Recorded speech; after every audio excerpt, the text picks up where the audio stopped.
जय हिंद साथियों। चलिए आज जून मंथ के कुछ महत्वपूर्ण करेंट अफेयर के प्रश्न को हल करते हैं।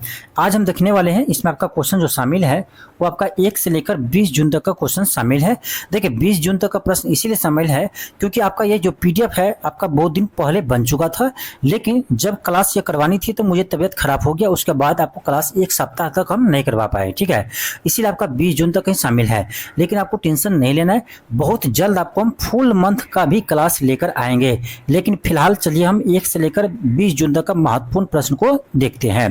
देखिए आपका क्वेश्चन फर्स्ट है, क्वेश्चन का फर्स्ट है कि किस राज्य ने भारत की पहली मोबाइल आधारित ई वोटिंग प्रणाली की शुरुआत की है। बहुत ही महत्वपूर्ण प्रश्न है, आपके एग्जाम में आ सकते हैं, खास करके आपका बीपीएससी एग्जाम में या बिहार के जो भी एग्जाम है उसमें आपका बिहार से रिलेटेड क्वेश्चन जितने भी इंपॉर्टेंट होता है वो आपका आने का चांस रहता है। तो देखिए ये आपका लागू क्या है, कौन, बिहार में, ठीक है। बिहार में आपका पहली बार भारत में, पूरे भारत में बिहार में आपका पहली बार ई वोटिंग यानी मोबाइल से आप वोट दे सकते हैं, ठीक है। तो ई वोटिंग पहली बार आपका शुरू कहाँ से हुआ है, तो बिहार से शुरू हुआ है। तो चलिए देखते हैं कि किस इलेक्शन में शुरू किया है। तो देखिए आपको याद होगा अभी आपका 28 जून यानी कल 28 जून को आपका यह चुनाव हुआ है, ठीक है। और इसी में इसका पहली बार प्रयोग किया गया है, ठीक है। 28 जून 2025 को बिहार में कुछ यानी नगर पालिका का जो आपका उपचुनाव हुआ है, ठीक है, उसी में इसका प्रयोग किया गया है। यह चुनाव कल ही हुआ है, इसमें आपका ई वोटिंग प्रणाली का शुरुआत किया है। और ये नहीं है कि ई वोटिंग से कोई भी व्यक्ति घर बैठे वोट दे सकता है, ऐसा नहीं है। इसके लिए कंडीशन लगाया गया है। तो पहली बार आप ध्यान रखिए कि ये वोटिंग कौन कौन दे सकता है, ठीक है, घर बैठे। तो देखिए सबसे पहला आपका है गर्भवती महिला, ठीक है। गर्भवती कोई महिला है तो वो घर से ही मोबाइल के एप्लीकेशन से आप वोट दे सकते हैं, ठीक है। तो गर्भवती महिला। दूसरी 80 प्लस जितने भी बुजुर्ग वोटर है वो घर बैठे वोट दे सकते हैं, ठीक है। और तीसरी बात है कि दिव्यांग, यदि कोई दिव्यांग व्यक्ति है तो वो वोट दे सकता है घर बैठे। और कोई ऐसे असहाय रोगों से ग्रसित है जो बूथ पर नहीं जा सकते हैं, तो ऐसे लोग भी इसमें घर बैठे वोट दे सकता है। और सबसे बड़ी बात, ठीक है, जिसके लिए बहुत बाधा था वोटिंग के लिए, वो था आपका प्रवासी व्यक्ति, ठीक है। जैसे कोई बिहार के व्यक्ति है जो अपना नौकरी करते हैं दूसरे स्टेट में, सरकारी नौकरी हो चाहे प्राइवेट हो, चाहे कंपनी में काम करता हो, चाहे लेबर हो, कोई भी हो, तो बिहार के जो व्यक्ति है दूसरे स्टेट में जाकर आप नौकरी करते हैं, जैसे दिल्ली में आप देखेंगे ज़्यादा आपका दिल्ली में, बॉम्बे में बिहार के लोग काम करते हैं, तो वैसे लोग घर नहीं जा पाते थे वोट देने के लिए। लेकिन इसमें प्रवासी व्यक्ति को शामिल किया है, जो व्यक्ति जहां है वहीं से मोबाइल के एप्लीकेशन से वो वोट दे सकता है, ठीक है। लेकिन इसके लिए कहेंगे कि ऐसे में तो मतलब कि दिक्कत हो जाएगा, लेकिन कोई दिक्कत नहीं होगा। पूरे आपका ये सिक्योर है, सिक्योरिटी पूरे इसमें है, ऐसा नहीं कि उसके भी सिस्टम है, ठीक है। तो वो वोट दे सकते हैं। अब पहली बार आपका कल यानी 28 जून को प्रयोग किया गया है, ठीक है। और इस कौन सा चुनाव में इसका पहला प्रयोग हुआ है, तो देखो अभी आपका बिहार के 28 जिला में, ध्यान रखिएगा, बिहार के 28 जिला में, ठीक है। बिहार में 38 जिला है लेकिन 28 जिला में ही है, ठीक है। 28 जिला में कल नगर पालिका का उपचुनाव हुआ है, ठीक है। शहरी निवास के लिए नगर पालिका का उपचुनाव हुआ है, उसी में पहली बार प्रयोग किया गया है, ठीक है। तो ये चीज़ ध्यान रखना, नगर पालिका का चुनाव था, ठीक है, उसमें पहली बार इसका प्रयोग किया गया है। 28 जिले के 48 नगर निकाय में, ठीक है, 48 नगर निकाय चुनाव में और 51 सीटों पर, ये भी ध्यान रखना, 51 सीटों पर चुनाव हुआ है, उपचुनाव हुआ है, नगर पालिका का उपचुनाव, ठीक है, उसमें प्रयोग किया गया है। इस चीज़ को आप ध्यान रखना। कौन कौन वोट दे सकते हैं ये भी आप जान लिए। और इसके लिए कौन सा एप्लीकेशन था, तो एप्लीकेशन का नाम यहाँ पर आप देख सकते हैं, इसको याद रख सकते हैं, ठीक है। SECBHR, ये जो ऐप है वो CDEC ने बनाया है, ठीक है, ई वोटिंग के लिए। दूसरा ऐप है बिहार इलेक्शन कमीशन बनाया है, ठीक है, उसके द्वारा यानी वोटिंग करवाया गया है, ई वोटिंग, ठीक है। उसको आप ध्यान रखना, बहुत इंपॉर्टेंट क्वेश्चन है। अगला क्वेश्चन देखिए, ये भी बहुत इंपॉर्टेंट क्वेश्चन है। क्वेश्चन आपका है कि जीडीपी की गणना के लिए नया आधार वर्ष क्या होगा, ठीक है। और ये आपका लागू जो होगा ये आपका 2026 से लागू होगा, ठीक है। वित्त वर्ष 2026 से आपका ये लागू होगा। जो नया जो जीडीपी का नया आधार वर्ष है वो है आपका 2022-23, ध्यान रखना। अब 2022-23 को जीडीपी का नया आधार वर्ष बनाया गया है। और इससे पहले क्या था, यानी वर्तमान में अभी क्या है, क्योंकि अभी 25 चल रहा है ना, तो 25 में क्या है, तो ये आपको याद होगा अभी फिलहाल आपका 2011-12 जीडीपी का आधार वर्ष है, उसी को बदल करके अब कर दिया है आपका 2022-23, ठीक है। 2022-23 आधार वर्ष कर दिया है, जो आपका 2026 से लागू होगा, ठीक है। तो ये भी बहुत ही महत्वपूर्ण प्रश्न है। और आपको पता होगा, यदि आप इकोनॉमिक्स में या बजट में थोड़ा सा भी आप जानते होंगे तो पता होगा कि जो जीडीपी होता है वो काउंट 2 ईयर पर होता है, ठीक है। जीडीपी जो होता है वो 2 तरह से जीडीपी काउंट होता है, ठीक है। एक होता है आपका आधार वर्ष पर, बेस ईयर पर होता है, ठीक है। आधार वर्ष पर होता है, जो फिलहाल अभी आपका 2011-12 है, उसको बदल कर क्या किया है तो 2022-23 किया है। और दूसरा होता है आपका करेंट ईयर, ठीक है, जो अभी आपका चल रहा है उस पर काउंट होता है। जिस ईयर चल रहा है, जैसे अभी आपका वर्तमान में कहेंगे तो 2025-26 वित्तीय ईयर चल रहा है, तो 25-26 ईयर पर जो काउंट करते हैं वो जीडीपी होता है, एक आधार वर्ष पर होता है। तो मेन कौन होता है तो आधार वर्ष पर होता है, ठीक है, उसी को मानते हैं, इसीलिए उसको बोलते हैं वास्तविक जीडीपी, जो आधार वर्ष पर काउंट करते हैं, ठीक है। जो करेंट ईयर पर काउंट करते हैं उसको बोलते हैं मौद्रिक जीडीपी, ठीक है। तो ये जो भी आपका आधार वर्ष 11-12 है, वही अब आपका 2026 से हो जाएगा 2022-23, ठीक है। इस चीज को ध्यान रखिएगा, ये बदला हुआ है, ठीक है। चलिए देख लेते हैं और कौन कौन सा आधार वर्ष का बदला हुआ है। यहाँ पर आप लिस्ट देख सकते हैं, ठीक है। तो जीडीपी तो हुआ ही है, उसके अलावा आपका सीपीआई का आधार वर्ष पहले था आपका 2012, उसको बदल कर दिया 2023-24, ठीक है, इसका भी ध्यान रखिएगा। दूसरा आपका है आईआईपी, ठीक है, इसका बेस ईयर था पहले 11-12, उसको बदल कर दिया 22-23, ठीक है। और आपका है डब्ल्यूपीआई, महंगाई काउंट करते हैं, तो डब्ल्यूपीआई का जो आधार वर्ष पहले था वो आपका 11-12, उसको बदल कर क्या किया है तो 2022-23 किया है, ठीक है। तो ये तो 2022-23 याद ही रहेगा, क्योंकि जीडीपी का भी आपका न्यू ईयर बेस ईयर यही है। एक ही आपको याद रखना पड़ेगा, कौन, तो ये आपको याद रखना पड़ेगा सीपीआई का, ठीक है, सॉरी यहाँ सीपीआई का, क्योंकि ये 12 था उसको कर दिया 23-24, ठीक है, तो ये अलग है, उसको आप याद रखना, तो ठीक है, क्योंकि ये नया आधार वर्ष है, ये सभी आपका 2026 से लागू होगा। अगला क्वेश्चन देखते हैं आपका, चलिए अगला क्वेश्चन आपका है कि किस नदी पर बने दुनिया का सबसे ऊंचे रेलवे पुल का उद्घाटन प्रधानमंत्री नरेंद्र मोदी ने जून 2025 में किया है। तो ये आपको याद होगा चिनाब नदी पर, ठीक है, ये है जम्मू कश्मीर का चिनाब नदी पर बनाया गया है और दुनिया का सबसे ऊंचा रेलवे पुल है, ठीक है, आपका ऑप्शन नंबर ये होगा। अगला क्वेश्चन देखिए क्या है, अगला क्वेश्चन आपका है कि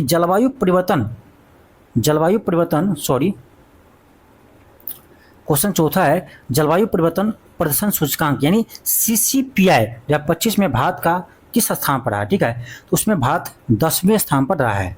एक चीज ध्यान रखिएगा, उसमें प्रथम 3 स्थान पर किसी भी देश का स्थान ही नहीं रहा है, ठीक है, प्रथम 3 स्थान पर कोई भी देश नहीं रहा है। तो ये पहला स्थान पर कोई नहीं है, दूसरा पर कोई नहीं है, तीसरा पर कोई नहीं है, ठीक है, और चौथा पर आया है डेनमार्क, ठीक है। डेनमार्क जो है उसको एक तरह से प्रथम भी कह सकते हैं, क्योंकि एक चौथा पाया है, उससे पहले किसी का स्थान ही नहीं आया है। और 10वां स्थान पर कौन है, भारत है, ध्यान रखिएगा।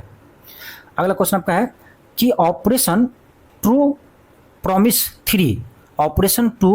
3 किसके द्वारा शुरू किया गया था। ये किया आपका ईरान, ठीक है, ईरान किया है किसके विरुद्ध, तो इजराइल के विरुद्ध, ठीक है, इजराइल के जवाब में आपका ये ऑपरेशन ट्रू प्रॉमिस 3 जो शुरू किया है वो ईरान शुरू किया है, किसके विरुद्ध में, तो इजराइल के विरुद्ध में, ठीक है, इस चीज का आप ध्यान रखना। एक सेकेंड, एक क्वेश्चन था आपका यहाँ पर, एक चीज बताना हम भूल गए, ये जो आपका आधार वर्ष नया जो आपका जीडीपी का बदला है 2022-23, उसके लिए एक कमेटी बनाई गई थी, ठीक है, वो कमेटी सुझाव दिया है, उसी सुझाव पर ये आपका आधार वर्ष चेंज हुआ है। तो इस कमेटी का नाम ध्यान रखिएगा, हो सकता है आपके एग्जाम में पूछ दे। उस कमेटी के नाम, अध्यक्ष का नाम है विश्वनाथ गोल्डर, ठीक है, क्या है इसका नाम है विश्वनाथ, थोड़ा सा पेन नहीं है डिजिटल पेन, ठीक है, इसलिए ऐसा हो रहा है, तो विश्वनाथ गोल्डर इसका नाम है, ध्यान रखिएगा, ठीक है। इसी की अध्यक्षता में एक कमेटी गठित हुआ था और यही रिपोर्ट दिया था, उसी पर आधार वर्ष चेंज किया गया है, ठीक है, बस विश्वनाथ गोलकर का नाम ध्यान रखिए, उस कमेटी के अध्यक्ष थे। कहाँ पर थे अभी हम, यहाँ ईरान पर थे, ठीक है। ऑपरेशन ट्रू प्रॉमिस 3 ये जो आपका है वो इजराइल के विरुद्ध में ईरान ने ये ऑपरेशन शुरू किया था, ठीक है, ध्यान रखना। और यहाँ पर एक चीज और ध्यान रखिए कि इजराइल ने ईरान के विरुद्ध कौन सा ऑपरेशन किया था, तो ये क्या था आपका राइजिंग लायन, ठीक है, ये भी ध्यान रखिए, राइजिंग लायन, ठीक है। तो राइजिंग लायन ये ऑपरेशन किसने शुरू किया है, तो ये क्या था आपका इजराइल, किसके विरुद्ध, ईरान के विरुद्ध, ठीक है। और ईरान जो किया है इजराइल के विरुद्ध, ये किया आपका ऑपरेशन टू प्रॉमिस 3। अगला क्वेश्चन देखिए क्या है।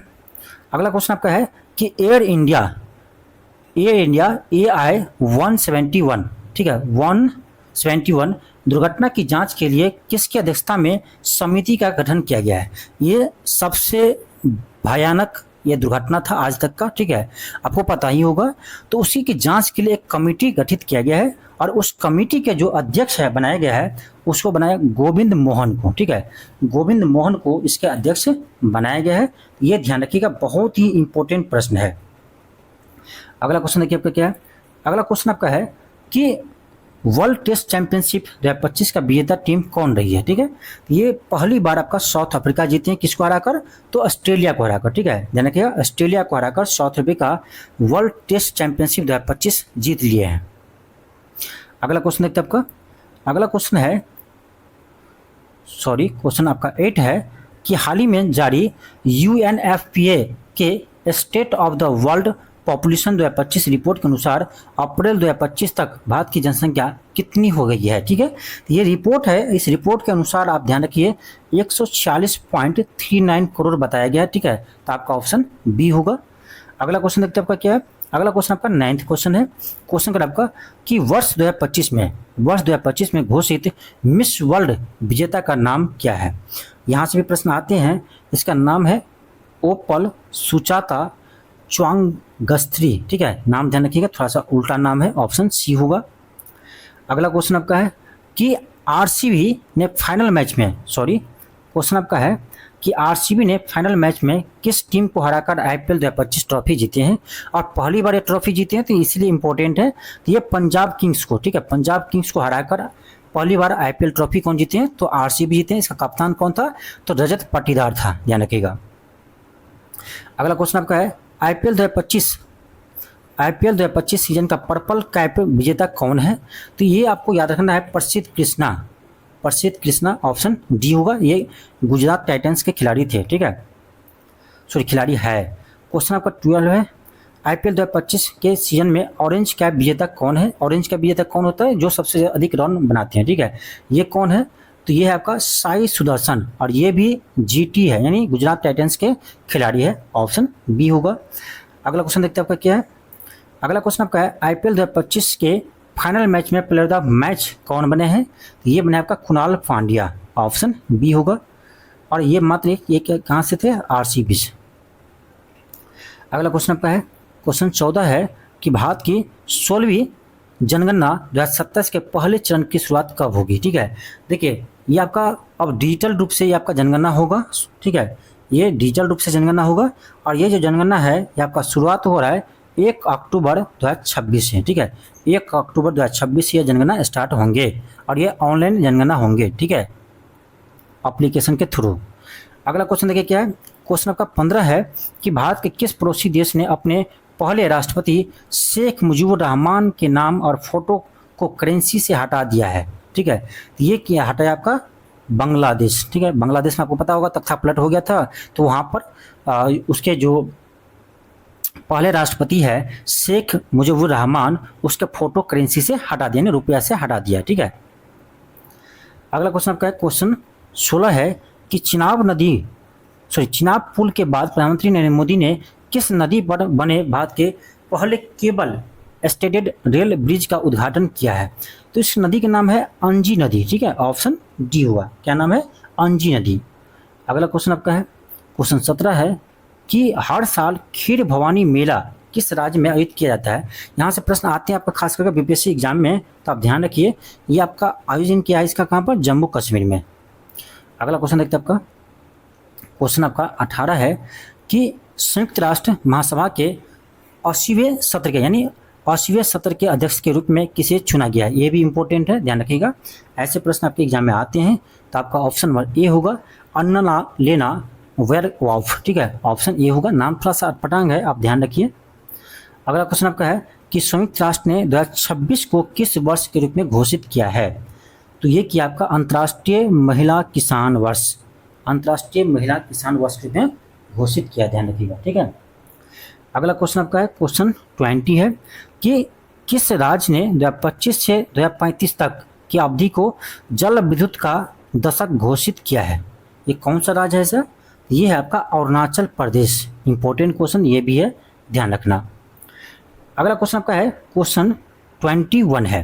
क्वेश्चन 21 है कि फीफा वर्ल्ड कप 2025 का आयोजन मेजबान देश कौन है, यानी कहाँ पर इसका आयोजन होगा? तो ये आपका अमेरिका में होगा, ठीक है, ऑप्शन सी होगा।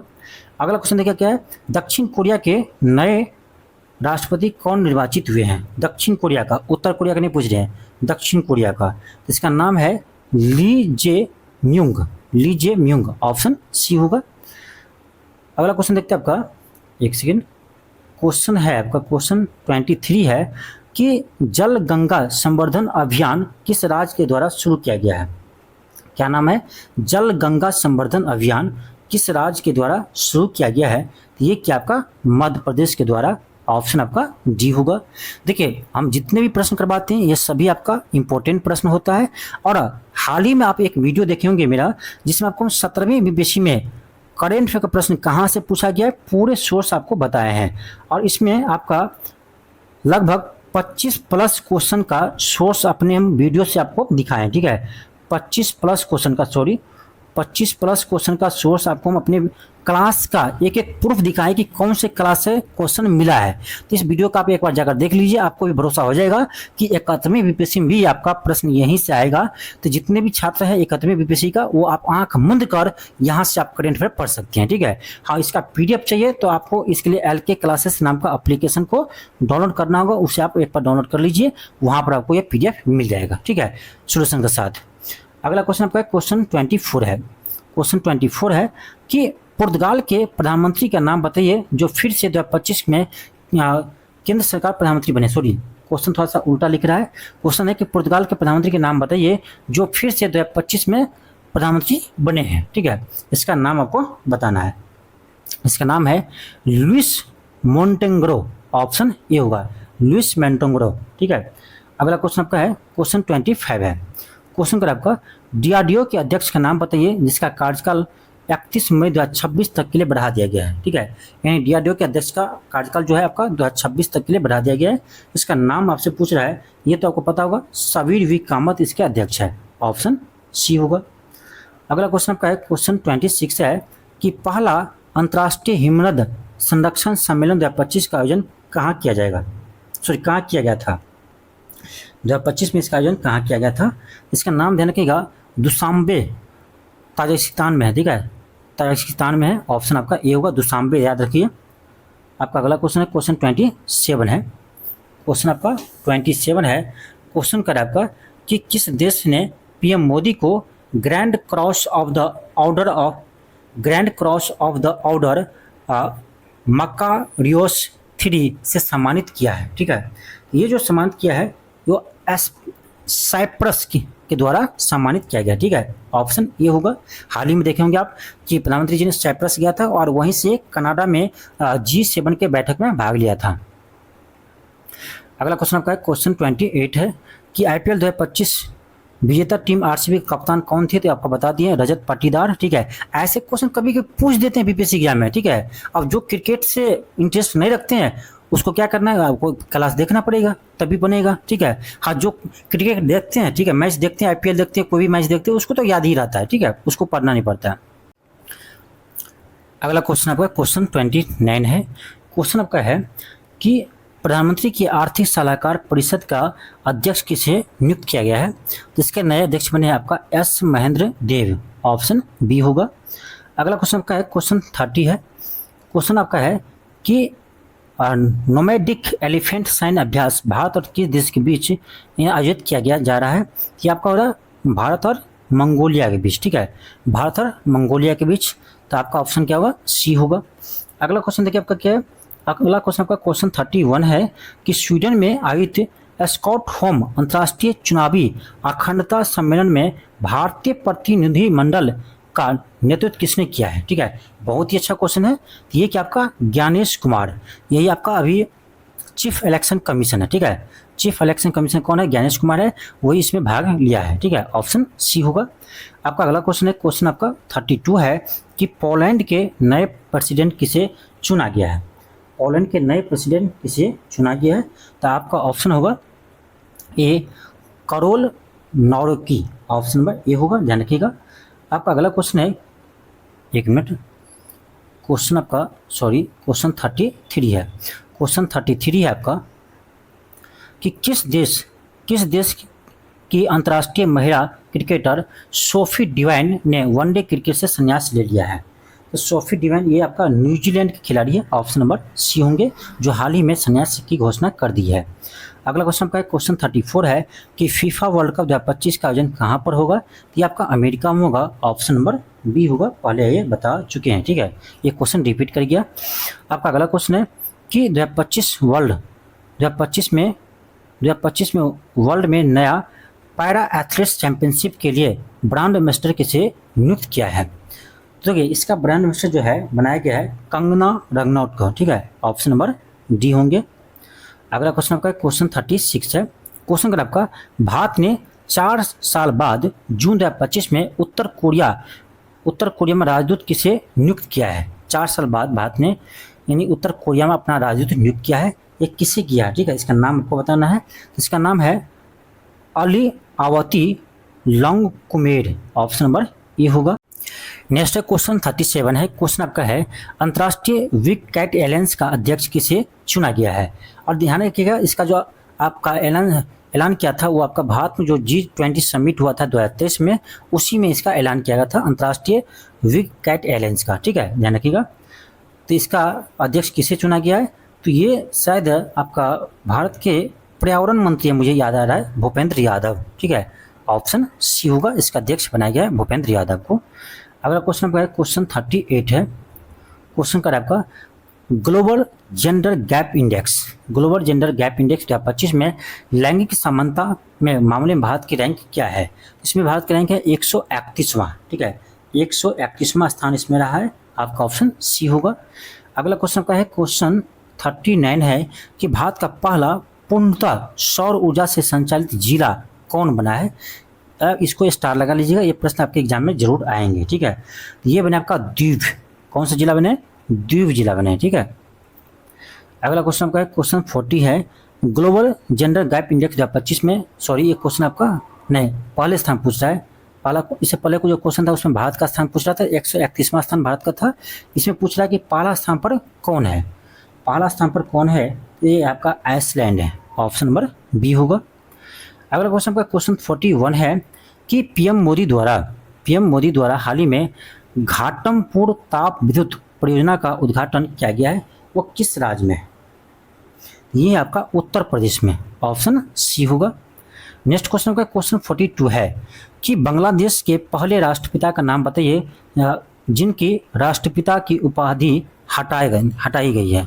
यानी देखो बांग्लादेश के पहले राष्ट्रपति जिसे बांग्लादेश का राष्ट्रपिता कहा जाता था, लेकिन अब इसे हटा दिया है, इसका प्रतिमा भी उसका फोटो भी वहाँ के रुपया से हटा दिया है, ठीक है, मुद्रा से हटा दिया है, और उसको राष्ट्रपिता की उपाधि से भी हटा दिया है, ठीक है। तो इसका नाम आपको याद ही होगा, अभी पहले बता चुके हैं, इसका नाम था शेख मुजीबुर रहमान, ठीक है, शेख मुजीबुर रहमान, ये आपका बांग्लादेश के पहले राष्ट्रपति थे। अगला क्वेश्चन है क्वेश्चन 43 है दुनिया की सबसे ऊंची 7 चोटियों पर चढ़ने वाले भारत के सबसे कम उम्र के पर्वतारोही कौन बने हैं। इसका नाम है, ध्यान रखिएगा, विश्वनाथ कार्तियन, ऑप्शन सी होगा। नेक्स्ट क्वेश्चन का क्वेश्चन 44 है निम्न में से किस संगठन के सदस्य देशों ने दुनिया की पहला वैश्विक महामारी संधि को अपनाया है, यानी कौन अपनाया है। तो ये महामारी ये किससे है, तो स्वास्थ्य है, तो WHO होगा, आपका ऑप्शन नंबर ए होगा। अगला क्वेश्चन का है कि 12वां ब्रिक्स संसदीय मंच का आयोजन 2026 में कहाँ किया जाएगा। ये होगा आपका भारत में, ठीक है, ऑप्शन सी होगा, ए होगा। देखिए ये प्रश्न अलग है, क्या करा, ब्रिक्स संसदीय मंच का आयोजन, ध्यान रखिएगा, तब ये होगा आंसर क्या, भारत होगा। क्वेश्चन आपका 46 है, क्वेश्चन आपका 46 है।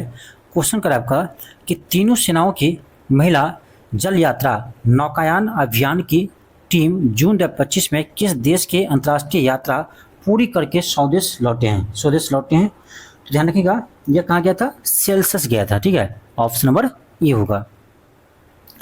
नेक्स्ट क्वेश्चन देखते हैं आपका क्वेश्चन 47 है। क्वेश्चन क्या है आपका कि भारत की पहली ई कॉमर्स कंपनी कौन बनी है जिसने प्रत्यक्ष ऋण सुविधा शुरू किया है? प्रत्यक्ष ऋण सुविधा शुरू किया है तो ये आपका फ्लिपकार्ट, ऑप्शन नंबर डी होगा। इसको भी स्टार लगा लीजिएगा, आपके एग्जाम में आने के ज़्यादा चांस है। अगला क्वेश्चन आपका क्वेश्चन 48 है। क्वेश्चन आपका है कि क्वेश्चन 48 है, किस राज्य सरकार ने रामनाथपुरम जिले के धनुषकोडी में ग्रेटर फ्लेमिंग पक्षी अभ्यारण्य को अधिसूचित किया है? यानी ये कहाँ पर है? तमिलनाडु में है, ऑप्शन सी होगा। अगला क्वेश्चन देखते हैं आपका क्वेश्चन है 49। क्वेश्चन क्या है आपका कि नॉर्वे चेस टूर्नामेंट 2025 का खिताब किसने जीता है? ये जीता आपका मैग्नस कार्लसन, ऑप्शन सी होगा। नेक्स्ट क्वेश्चन आपका क्वेश्चन 50 है। क्वेश्चन आपका 50 है कि किस देश के खिलाड़ी ग्लेन मैक्सवेल ने वनडे क्रिकेट से संन्यास ले लिया है? ये तो आपको पता होगा, ऑस्ट्रेलिया का खिलाड़ी है ग्लेन मैक्सवेल, जो वनडे से अभी संन्यास ले लिया है। नेक्स्ट क्वेश्चन का है कि 2025 में आईसीसी महिला क्रिकेट विश्व कप किस देश के द्वारा होस्ट किया जाएगा, यानी किस देश में होगा? ठीक है, आईसीसी महिला क्रिकेट विश्व कप 2025 जो है वो किस देश में होगा? तो ध्यान रखना, ये जो आपका है भारत और श्रीलंका में होने वाला है। ठीक है, भारत और श्रीलंका में होंगे, तो आपका ऑप्शन क्या होगा? डी होगा, भारत और श्रीलंका। नेक्स्ट क्वेश्चन का क्वेश्चन 52 है, विश्व पर्यावरण दिवस कब मनाया जाता है? ये तो आपको पता होगा 5 जून को मनाते हैं। ठीक है, लेकिन आपको बताना है कि 2025 में 5 जून को जो विश्व पर्यावरण दिवस मनाया है उसका थीम क्या था? ठीक है, कमेंट बॉक्स में बताइएगा। अगला क्वेश्चन क्वेश्चन 53 है। क्वेश्चन 53 है कि हाल ही में जारी सिप्री ईयर बुक 2025 के अनुसार भारत के पास कितने परमाणु बम है? ठीक है, तो देखो भारत के पास लगभग 180 परमाणु बम है, आपका ऑप्शन नंबर सी होगा। और ये पाकिस्तान से ज़्यादा है, कम नहीं, ध्यान रखिएगा। क्वेश्चन आपका 54 है कि किस राज्य सरकार ने राज्य में कवाल टाइगर रिजर्व को महाराष्ट्र में तंदोव अंधारी टाइगर रिजर्व से जोड़ने के लिए बाघ गलियारा क्षेत्र को कुमरार भीम संरक्षण रिजर्व घोषित किया है? ठीक है, तो इसको देखिए, ध्यान रखिएगा, ये कहाँ पर है? ये आपका तेलंगाना में। ठीक है, ऑप्शन डी होगा। अगला क्वेश्चन आपका क्वेश्चन 55 है, हाल ही में जारी ग्लोबल जेंडर गैप रिपोर्ट 2025 में भारत की रैंक क्या है? तो इसमें आपका 131वां रैंक है। ठीक है, ऑप्शन नंबर बी होगा। देखिए थोड़ा सा तबीयत अभी भी पूरे स्वस्थ हम नहीं हो पाए हैं, इसलिए थोड़ा सा हो सकता है कहीं मिस्टेक हो, तो उसके लिए माफ़ कीजिएगा। क्वेश्चन आपका 56 है, हाल ही में किसे मालदीव का वैश्विक पर्यटन राजदूत नियुक्त किया गया है? मालदीव का वैश्विक पर्यटन राजदूत नियुक्त किया गया है और ये है भारत के, ध्यान रखिएगा, ये क्या आपका किसको? तो कटरीना कैफ को किया है। ठीक है, कटरीना कैफ को बनाया गया है, आपका ऑप्शन नंबर सी हो जाएंगे, कटरीना कैफ। नेक्स्ट क्वेश्चन आपका क्वेश्चन आपका 57 है। क्वेश्चन आपका कि G7 शिखर सम्मेलन 2025 का आयोजन किस देश में किया जाएगा? यानी हो चुका है, ये आपका कनाडा में हुआ है। ठीक है, आपका ऑप्शन सी होगा। क्वेश्चन आपका नेक्स्ट है क्वेश्चन 58 है। क्वेश्चन का आपका 2025 में क्लाइमेट चेंज परफॉर्मेंस इंडेक्स में भारत की रैंक क्या है? तो देखो 2025 में जो है आपका क्लाइमेट वाले में, इसमें आपका यहाँ पर मिस्टेक कर दिया है। ठीक है, 13वां स्थान होगा, यहाँ 12 आपका 12वां दिया है, लेकिन इसको हटा दीजिएगा, 13th लिख लीजिए उसको, 13वां स्थान है। ठीक है, तो आपका ऑप्शन डी होगा। आपका अगला क्वेश्चन है, क्वेश्चन आपका 59 है। क्वेश्चन 59 है कि लद्दाख राजभाषा अधिनियम 2025 के तहत किन 2 भाषाओं को पहली बार लद्दाख की आधिकारिक भाषा के रूप में मान्यता दी है? आप इस पर ट्रिपल स्टार लगा लीजिए, आपके एग्जाम में आने का चांस है। ठीक है, तो इस भाषा का नाम याद रखिएगा, इस भाषा का नाम है भोटी और पुर्गी। ठीक है, भोटी और पुर्गी, ऑप्शन बी होगा। नेक्स्ट क्वेश्चन का क्वेश्चन 60 है। क्वेश्चन का आपका हाल ही में खींचन और मीनार वेटलैंड्स को रामसर टैग प्राप्त हुआ है, यह स्थल किस राज्य में है? ठीक है, यह स्थल जो है आपका पूछ रहा है किस राज्य में है, तो ये है आपका राजस्थान में। अगला क्वेश्चन देखते हैं आपका, क्वेश्चन आपका नेक्स्ट है, क्वेश्चन 61 है। क्वेश्चन आपका है जलवायु परिवर्तन प्रदर्शन सूचकांक CCPI 2025 के अनुसार ग्रीन हाउस गैस उत्सर्जन रेटिंग में भारत का स्थान कौन सा है? इसमें आपका 13वां स्थान है। ठीक है, सॉरी क्वेश्चन जो आपका 61 जो है, क्वेश्चन 61, एक सेकेंड, इसमें 13वां स्थान है। सॉरी ये लास्ट क्वेश्चन था 61, इससे पहले एक और क्वेश्चन था अभी। ठीक है, ये क्वेश्चन था आपका कि क्लाइमेट चेंज प्रेफरेंस इंडेक्स में भारत के रैंक क्या है। ठीक है, तो ये दोनों प्रश्न आपका अलग अलग है। इसका आंसर 10th होगा, 10वां होगा। ठीक है, सॉरी वहाँ पर मिस्टेक हो गया था, तो इसका आंसर क्या होगा? 10th होगा। ये क्वेश्चन पहले भी आया था, और ये क्वेश्चन और ये जो अभी लास्ट में क्वेश्चन देखे दोनों अलग है। यहाँ पर देखो क्या है, यहाँ पर है आपका जलवायु परिवर्तन प्रदर्शन सूचकांक 2025 के अनुसार ग्रीन हाउस गैस उत्सर्जन रेटिंग में, ठीक है, क्या पूछ रहा है? ग्रीन हाउस गैस उत्सर्जन रेटिंग में भारत का स्थान क्या है? तो उसमें 13वां स्थान है। ठीक है, तो दोनों प्रश्न आपका अलग अलग है, इसीलिए आपका आंसर अलग अलग है, ध्यान रखिएगा। ठीक है, कन्फ्यूजन नहीं होना है। तो ये था आपका 61 प्लस क्वेश्चन आपका, जो आपका 1 से लेकर 20 जून तक का प्रश्न था। ठीक है, और आपको हम जल्द ही आपका, पहले तो हम मई के मंथ का कंप्लीट क्वेश्चन करवाएंगे। ठीक है, आप लोग को टेंशन नहीं लेना है, यानी कि हम मई मंथ का छोड़ दिए हैं, तो मई मंथ का आपका पहले हम कंप्लीट क्वेश्चन करवाने वाले हैं। ठीक है, उसके बाद आपको हम बहुत जल्द जून का भी हम कंप्लीट करवाएंगे, मंथ का लास्ट आपका होने वाला ही है, तो आपका जल्द ही आपका जून का भी क्लास आएगा। लेकिन पहले आपको कल या परसों मई मंथ का पूरे कंप्लीट क्वेश्चन आपको करवाने वाले हैं। तो जितना हो सके इस वीडियो को शेयर कीजिए, और आपको बता दें जितने भी 71वीं बीपीएससी का आप अभ्यर्थी या एग्जाम देने चाहते हैं, तो आपके लिए एक खुशखबरी है कि आपको हम इसके लिए टेस्ट सीरीज स्टार्ट किए हैं। तो वो टेस्ट आप ज्वाइन कर सकते हैं बहुत ही कम रेट में। ठीक है, बहुत ही कम पैसा आपको लगेगा, और उसको आप ज्वाइन कर सकते हैं। लेकिन इसका खासियत यह है कि दूसरे कोचिंग की तरह ऐसे नहीं कुछ भी क्वेश्चन सेट कर देंगे। ठीक है, उसमें बिल्कुल आपका बीपीएससी का जो एग्जाम का पैटर्न है ना, वैसा ही क्वेश्चन रहेगा। जैसा आप एग्जाम में हॉल में जाते हैं क्वेश्चन देखने को मिलेगा, वैसा ही प्रश्न आपको क्वेश्चन यहाँ मिलेगा। ठीक है, इसलिए कहते हैं आप एक बार आजमा कर देखिए। आप अलग कोचिंग का लिए होंगे, लेकिन मैं पहली बार 71वीं बीपीएससी का टेस्ट लेकर आ रहे हैं, इसलिए आप एक बार लगा कर जरूर देखिए। आपको 100% है कि आपके एग्जाम में नंबर बढ़ेगा। ठीक है, और 100+ नंबर आपको आने का चांस है।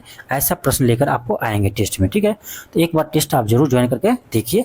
इसके लिए आपको LK क्लासेस नाम का एप्लीकेशन को डाउनलोड करना होगा। ठीक है, LK क्लासेस नाम का एप्लीकेशन प्ले स्टोर पर जाइए, वहाँ से आप इसको इंस्टॉल कर लीजिए, वहाँ पर आपको ये टेस्ट मिल जाएगा। ठीक है, सबसे कम प्राइस में। ठीक है, चलिए मिलते हैं नेक्स्ट क्लास में। थैंक यू, धन्यवाद।